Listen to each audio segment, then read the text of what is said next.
গোটেই পৃথিৱীতে গোলকীয় উষ্ণতা গ্লোবেল ৱাৰ্মিং বৃদ্ধি পাইছে, যাৰ ফলত কেৱল উৎকট গৰম, কেৱল প্ৰখৰ ৰ'দ, গৰমত আমি ৰ'ব নোৱাৰা হৈছোঁ।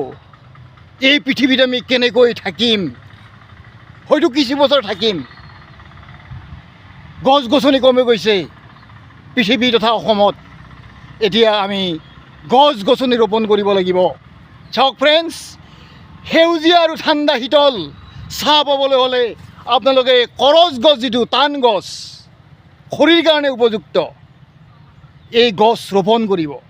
ফ্ৰেণ্ডছ চাওক, এয়া কৰজ গছৰ তলৰ চাহ, কেৱল ঠাণ্ডা, সেউজীয়া আৰু শীতল, পাতবিলাকতো ডাঠ সেউজীয়া।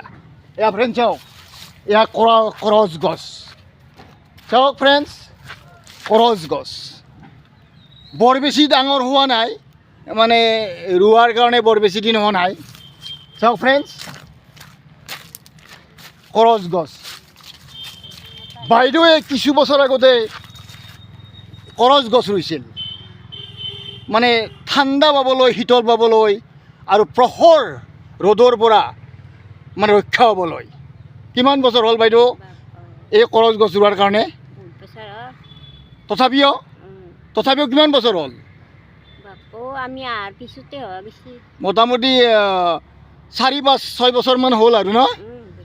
পুলি ৰুইছিলি ইয়াতে, যেনেকৈ এতিয়া জপোৱা হৈছে। চাওক ফ্ৰেণ্ডছ, এয়া কৰজ গছৰ তলত বাইদেৱে জিৰণি লৈ আছে আৰু তাৰ নাতিনী মানে জোলনা কৰি এনেকুৱাকৈ অমলি জামলি আছে। ফ্ৰেণ্ডছ চাওক, চাওক এয়া কৰজ গছত এইপিনে এনেকৈ গাঁঠি লগাইছে, এইখন শাৰী ন, এনেকৈ গাঁঠি লগাইছে, অমলি জামলি আছে। অৰ্থাৎ শীতল ঠাইত এই নাতিনী ছোৱালীজনীয়ে এনেকৈ অমলি জামলি আছে। ফ্ৰেণ্ডছ, আপোনালোকে এনেকুৱা কৰজ গছ বিশেষকৈ অসমত ৰোপণ কৰক।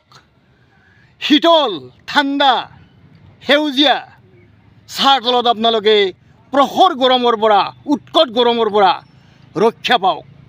ধন্যবাদ ফ্ৰেণ্ডছ, ধন্যবাদ ফ্ৰেণ্ডছ, ধন্যবাদ ফ্ৰেণ্ডছ, ধন্যবাদ।